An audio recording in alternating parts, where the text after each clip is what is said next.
Hey guys, welcome back to our channel. Hope you have a wonderful day. In today's video, I'm going to talk about, a Q&A that was somewhat interesting when it comes to personal finance and how would I go about doing things. So without further ado, here are the questions. And also, if you guys have any questions, by all means, send me an email or post it. Actually write it down in the comment below. That'll be muchly appreciated. That way, everyone in the community can actually gather the information and see if it suits for everyone out there. So the question is, I've got $5,000 in the bank, managed to save $250 a fortnight.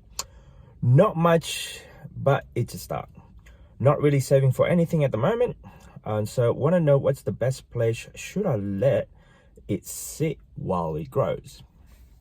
So I'm sure if you guys are new in terms of personal finance, and there bound to be a lot of obstacle here and there when it comes to figuring out what is the best option for you financially. So bear with me a second.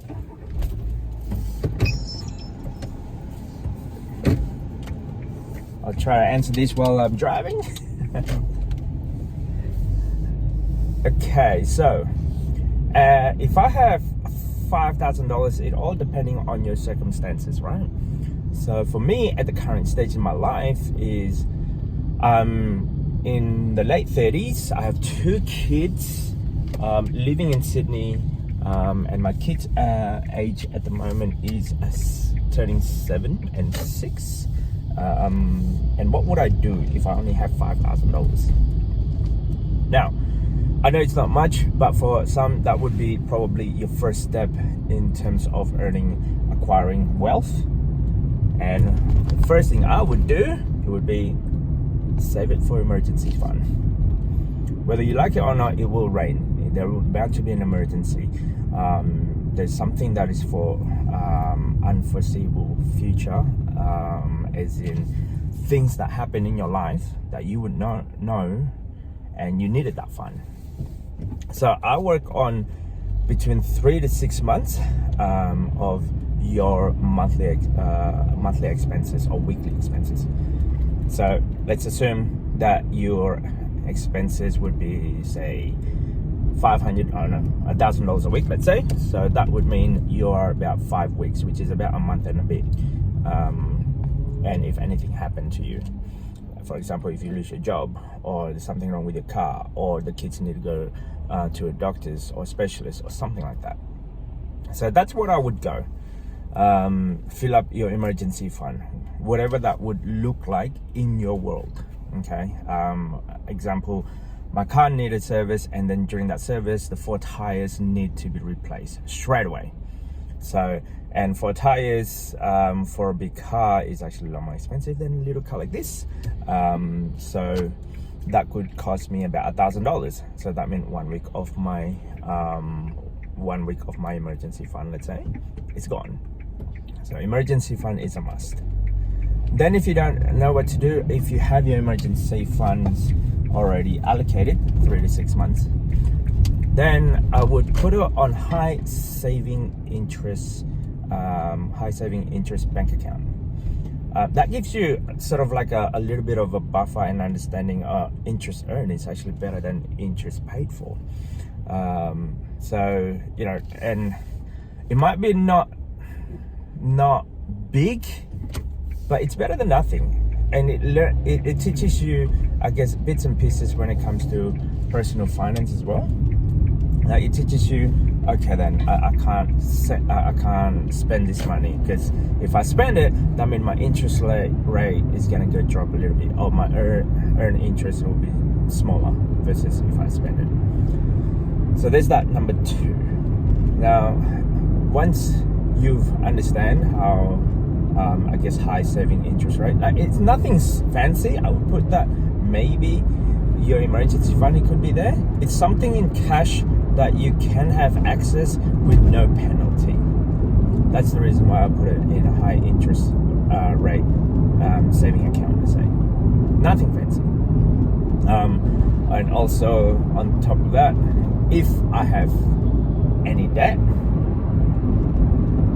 as in any consumer or interest paid debt, I would pay that off as much as I can. Let's say if you have say $4,000 in debt, then I would pay that off instead of putting in a high saving interest rate. Because the thing is, sometimes it doesn't make any sense. Your interest rate, let's say 4 or 5%, but you're paying on a credit card debt that is 10 to 20% or something. So it doesn't make any sense keeping the the consumer debt. Pay that off as soon as possible. Close that account, and after that you work on the saving account or something. So that's what I would do. I mean, I did that when I was a young age. I did a lot of mistakes when it comes to money. I went and spent and plus some and over leveraging. And every time I see credit card statement, or if not personal loan statement, it hurts me a lot. Because here I am working really hard, but for what? For the bank where they can earn a lot of interest from me. So you don't want that. You don't want that lifestyle. You don't want the stress level that comes with it. Equivalent to, let's say you're working for 5 days, they take about a day out of your 5 days wage towards your repayment, let's say. So it feels like you're working for free.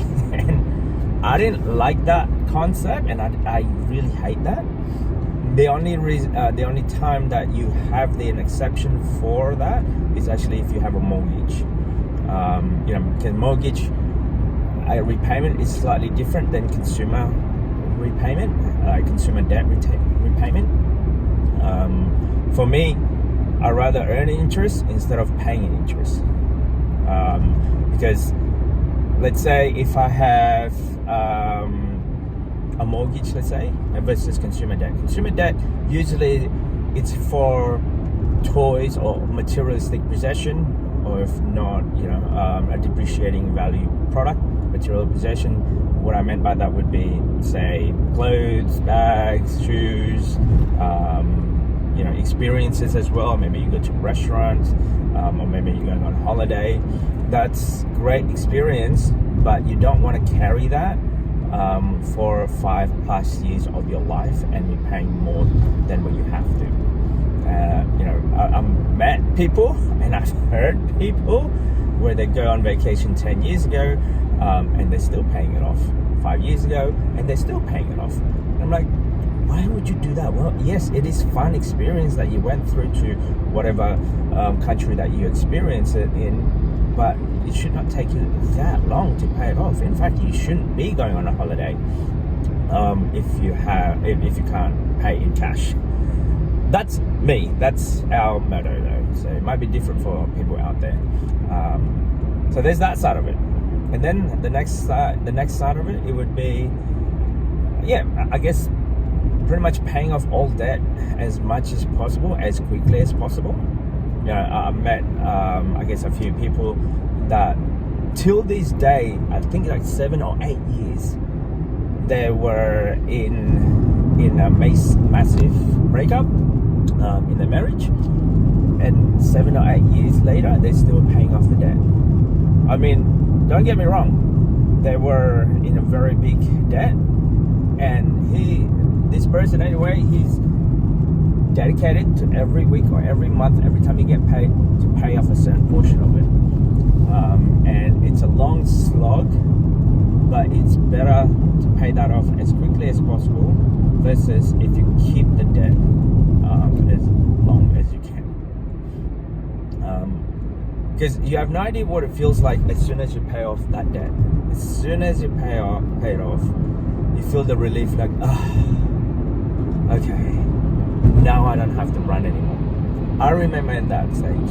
I remember the stage where I have to run and run and run, and it feels like there's no ending. But by the time I paid off all of my consumer debt, or anything like debt related to borrowing for whatever reason, it feels so good. So if you have consumer debt, pay that off as soon as possible. Have an emergency fund as between 3 to 6 months of your living expenses. But If it's beyond that, then you start the next thing, high saving interest bank account.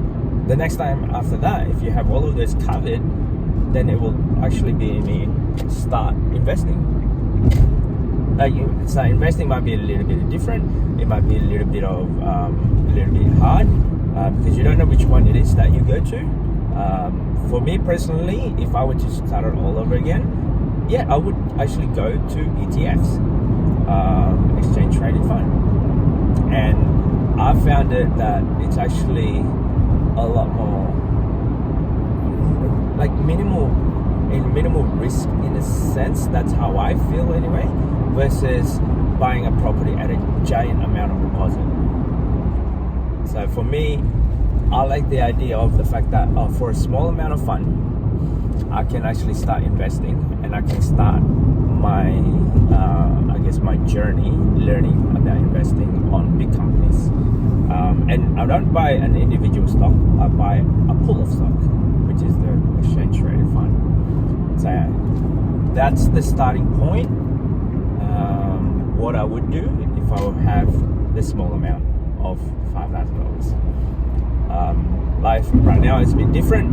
I do a lot more of diversification in our portfolio, and we don't have any debt. And life is much simpler without any debt. Anyway, that's just my 2 cents, guys. Hopefully you enjoy this type of content. If you do, don't forget to subscribe, comment, and I'll see you on the next video. Bye.